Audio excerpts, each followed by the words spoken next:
বেগম খালেদা জিয়া আজকে অনেক দিন ধরে অসুস্থ, হাসপাতালে কাতরাচ্ছেন, মৃত্যু শয্যায় শায়িত। বিগত ফ্যাসিস্ট আমলেও তিনি নানাভাবে নির্যাতনের শিকার হয়েছেন। তার জন্য আমি ব্যক্তিগতভাবে অনেক দোয়া করি, আল্লাহ তাআলা যেন তাকে সুস্থ করে দেন।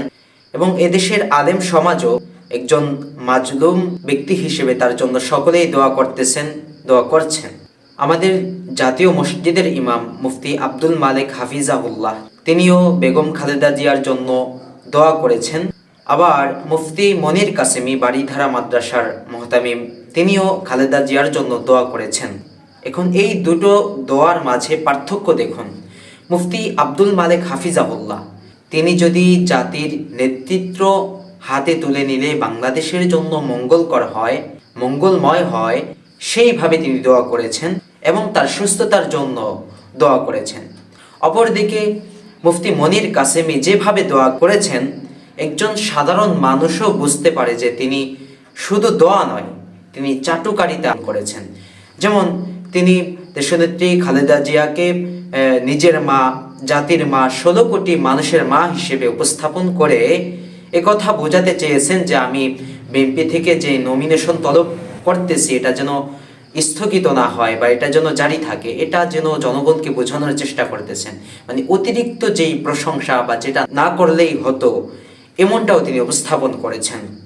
আমরা বিগত 4 বছর আগেও দেখেছি যে শুকরানা মাহফিলের মঞ্চে মুফতি রুহুল আমিন সাহেব তিনি স্বৈর শাসক শেখ হাসিনাকে কওমি জননী উপাধি দিয়েছিল এবং এজন্য জনগণের কাছে এই আলেম সমাজ কলঙ্কিত হয়েছে বা জনগণ এই আলেম সমাজকে একটু অন্য চোখে দেখেছিল। তার কারণে একইভাবে মুফতি মনির কাসেমি ইদানিং নিজেকে এমনভাবে একটা রাজনৈতিক দলের প্রশংসা করানোর জন্য বা একটা রাজনৈতিক দলের কাছে আস্থাভাজন হওয়ার জন্য নিজেকে উপস্থাপন করতেছে, যার কারণে গোটা আলেম সমাজ এ জাতির কাছে ঘৃণার চোখে দেখার মতো হয়ে যাচ্ছে।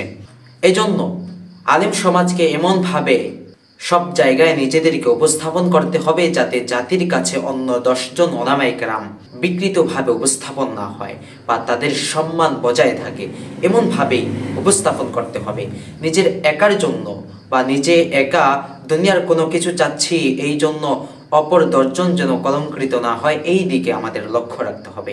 আল্লাহ রাব্বুল আলামিন আমাদেরকে শাসক গোষ্ঠীর প্রশংসার পাত্র না হয়ে আল্লাহ রাব্বুল আলামিনের প্রশংসার পাত্র হওয়ার তৌফিক দান করুন।